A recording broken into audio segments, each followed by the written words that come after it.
Hello there, and welcome to another video. In this video, we will be covering production seasons 1 to 4 of Star Wars The Clone Wars. Star Wars The Clone Wars production seasons never matched up with their release seasons. The first 4 production seasons contain the episodes that form the first 4 seasons of the show, half of season 5, as well as the Rush Clovis arc that was delayed until season 6. These 4 production seasons were the only ones that were 100% completed before the show was cancelled in March 2013. Here is a list of the 26 episodes that formed production season 1. As you can see, they contain not only episodes from season 1, but also the 4 episodes that form the Clone Wars movie, as well as season 2 episodes as well. Speaking of the Clone Wars movie, here you can see how it was originally intended to be released as individual episodes, the first part even being produced much later than the main Castle trilogy, as it was originally planned to be a flashback episode shown later in the season. Here you can also see why Downfall of a Droid's animation quality is worse compared to the other episodes, with it being the second episode produced as Production Code 102. While the movie episodes would have presumably been improved due to the extra budget and time they were allocated when it was decided to make them into a movie.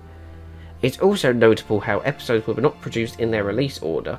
This is most likely due to them being done in a way to allow the animation team to get used to animating before doing more complex stories like Trespass that would have required additional work like snow effects. The Clone Wars movie's deleted scenes seem to be more further developed than what future deleted scenes from Clone Wars arc would have been.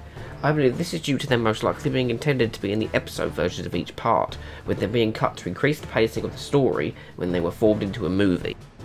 According to the trivia guide for Downfall of a Droid, it hints it was supposed to take place before the Benevolence trilogy, which I feel it works better in that order. At some point, Quinlan Vos was planned to appear in Bombay Jedi, assisting Jar Jar into thinking he was a Jedi, but was cut due to time constraints and limitations with creating his character model. Though he would later appear in the Season 3 episode The Hunt for Zero, as well as being planned for a further 8 episodes in the original versions of Season 7 and 8, with those episodes later being adapted into the Dark Disciple novel. Moving on to the second production season, we can see that this actually consisted of episodes from the first 3 seasons of the show. Again, due to the 26 episode production compared to the 22 episodes ordered by Cartoon Network and a familiarisation with animation. There are a bunch of scenes from Season 2 which are mostly finished besides SFX and soundtrack. While some of these made director's cuts on the Blu-rays, some of them did not. One that didn't is the Duchess of Mandalore episode that had an entire subplot cut from it, with Anakin preparing the 501st to occupy Mandalore. I imagine the removal of these scenes was an extremely late decision in the making of these episodes, presumably for pacing or time reasons, as the Clone Wars usually cut most of their scenes before they had either done voice acting, or before they had locked the episode in to be sent on to the later stages of development. In the deleted scenes for Season 2, there is an alternative intro that suggests the Deserter episode was originally a standalone episode. This is supported by its production code being before the previous part of the story.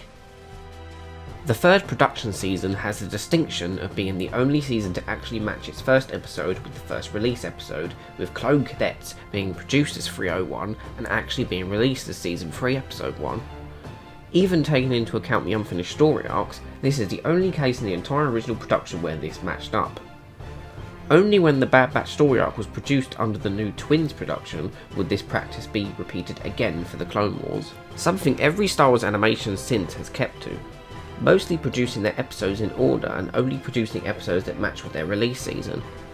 A notable deleted scene in this production season has to do with the Mortis trilogy, with the Son talking to Darth Bane and Darth Revan.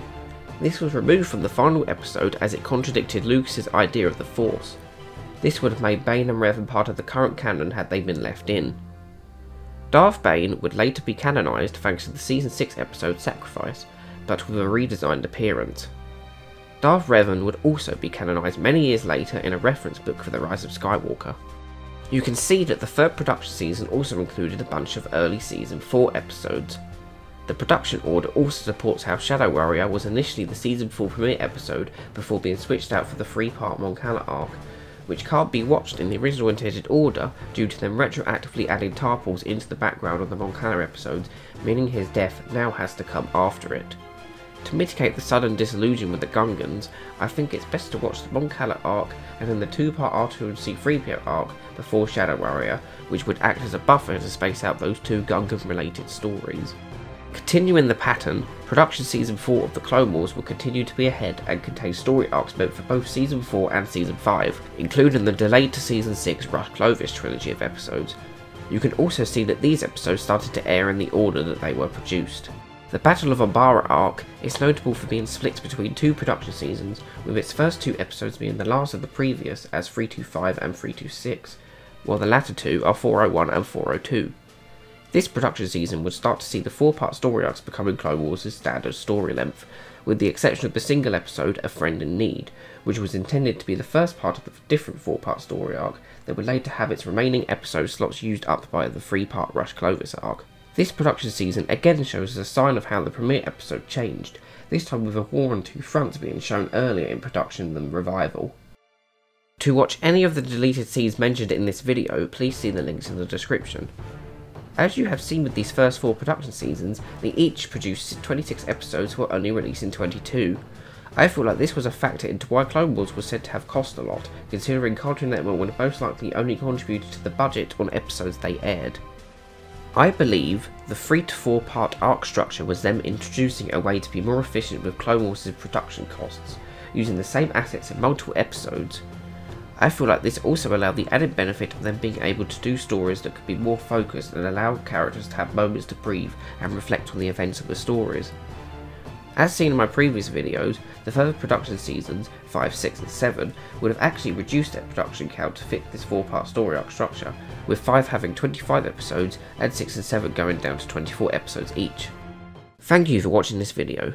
If you enjoyed, please like, subscribe and comment. Until the next time, goodbye.